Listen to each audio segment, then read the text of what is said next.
Bullying adalah perilaku yang tidak menyenangkan baik secara fisik atau sosial, dunia nyata atau dunia maya, yang membuat seseorang merasakan sakit hati, tertekan, tidak nyaman dan tidak tidak baik dilakukan oleh perorangan maupun sekelompok. Selanjutnya, dampak bullying bagi korban. Yang pertama, kesakitan fisik dan psikologi. Yang kedua, tidak percaya diri. Yang ketiga, merasa malu, trauma, menyendiri, dan juga serba salah. Yang keempat, takut ke sekolah. Yang kelima, korban mengasingkan diri dari sekolah. Yang keenam, ketakutan untuk bersosialisasi. Yang ketujuh, timbulnya keinginan untuk bunuh diri karena depresi berat dan juga mengalami gangguan jiwa. Selanjutnya, faktor-faktor mengapa seorang menjadi pembuli. Ini ada beberapa macam, namun yang paling jelas adalah kurangnya kasih sayang dari orang tua. Orang tua yang terlalu sibuk bekerja sehingga menelantarkan anak mereka, dan anak mereka pun kekurangan kasih sayang. Lalu, ada yang juga merupakan korban bully pada masa lalu sehingga ia membalaskannya dengan menjadi pembuli.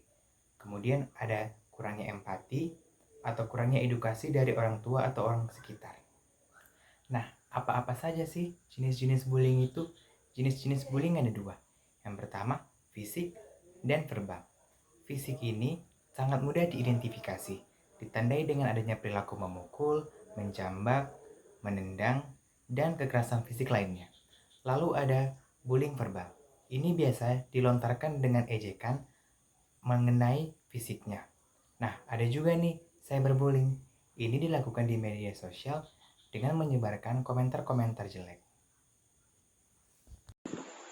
Nah, selanjutnya itu ada upaya pencegahan perundungan atau bullying itu sendiri. Upaya pencegahan perundungan itu terbagi menjadi 4, antara lain yaitu seperti upaya pencegahan perundungan keluarga, anak, pendidikan, dan juga masyarakat. Upaya pencegahan perundungan keluarga itu sendiri ada beberapa, yaitu yang pertama itu membangun komunikasi antara anak dan juga orang tua. Yang kedua, menyiapkan anak untuk menghadapi perundungan dengan berkata tidak.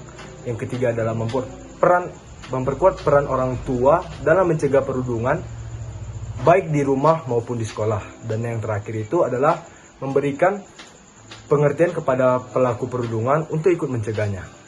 Nah, selanjutnya itu ada upaya pencegahan oleh anak, yang dimana yang pertama itu adalah mengembangkan budaya relasi atau pertemanan yang positif. Yang kedua, saling mendukung satu sama lain. Yang ketiga, stop bullying. Dan yang terakhir itu adalah ikut serta membuat dan menegakkan aturan sekolah terkait pencegahan bullying itu sendiri. Mungkin itu dari saya. Selanjutnya, upaya pencegahan oleh satuan pendidikan, yaitu adanya layanan pengaduan kekerasan atau media bagi murid untuk melaporkan bullying secara aman dan terjaga kerahasiaannya. Memberikan bantuan bagi siswa yang menjadi korban. Pendidikan dan tenaga pendidikan memberikan keteladanan dengan memperlaku positif dan tanpa kekerasan. Bekerja sama dan berkomunikasi aktif antara siswa, orang tua, dan guru. Kebijakan anti-bullying yang dibuat oleh bersama dengan siswa. Memastikan sarpras di satuan pendidikan tidak mendorong anak berperilaku bullying.